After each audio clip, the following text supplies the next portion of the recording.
നമ്മളെ എൻ്റെ വീട്ടിൻ്റെ മേലെ ഒരു മധുകുന്ന് എന്ന് പറഞ്ഞിട്ടുണ്ട്. ഇതിനായിട്ട് അത് ഉരുൾപൊട്ടലൊന്നും വന്ന് ഇടിഞ്ഞു വീണിട്ടൊന്നുമില്ല. അതുകൊണ്ട് നമ്മൾ ഇവിടേക്ക് വന്നിട്ടുണ്ടായിരുന്നു. എന്നാൽ ഈ സ്പോട്ടൊക്കെ ഇത് നല്ല ഈ വ്യൂ ആണ്. നിങ്ങൾക്ക് ഇതൊക്കെ ഒന്ന് കാണാം കേട്ടോ. കണ്ടോളൂ.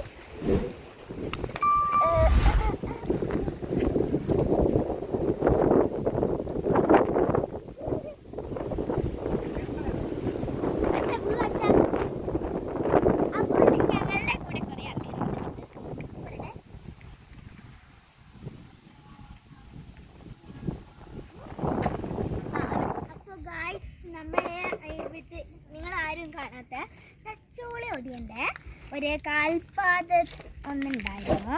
അത് നമ്മുടെ തച്ചോളി ഒടിയൻ്റെ ഒരു ഓർമ്മയ്ക്കായിട്ടായിരിക്കാം. നമുക്കൊന്ന് കാണാം അല്ലേ? അപ്പോൾ നമുക്ക് അറിയുവാണ്, നമുക്കൊന്ന് തപ്പാം. ഇത് ഇവിടെ ഇവിടെ ഇവിടെ ഇത് നമുക്കൊന്ന് കാല് വെച്ച് നോക്കാം അല്ലേ?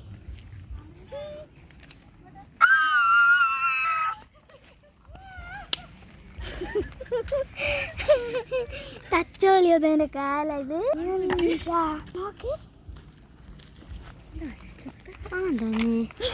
ഒരു കാലാളു മറ്റേ കാലം നിങ്ങളെല്ലാം മൂന്നാള് പോകുമ്പോ നമ്മുടെ നീലക്കുറിഞ്ഞി കാണാറുണ്ട് അല്ലേ? അപ്പൊ എന്റെ മള്ളയില് ഒരു നീലക്കുറിഞ്ഞി ഉണ്ടായിട്ടുണ്ട്. കുറെ ഉണ്ട്.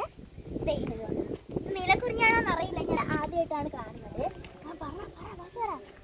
നല്ല ഭംഗിയുണ്ട് കേട്ടോ. ഓ, ഇത് നീലക്കുറിഞ്ഞി എന്നെയാണോന്ന് അറിയില്ല, ഞാൻ ആദ്യമായിട്ടാണ് കാണുന്നത്. അതുപോലെ ഉണ്ട്.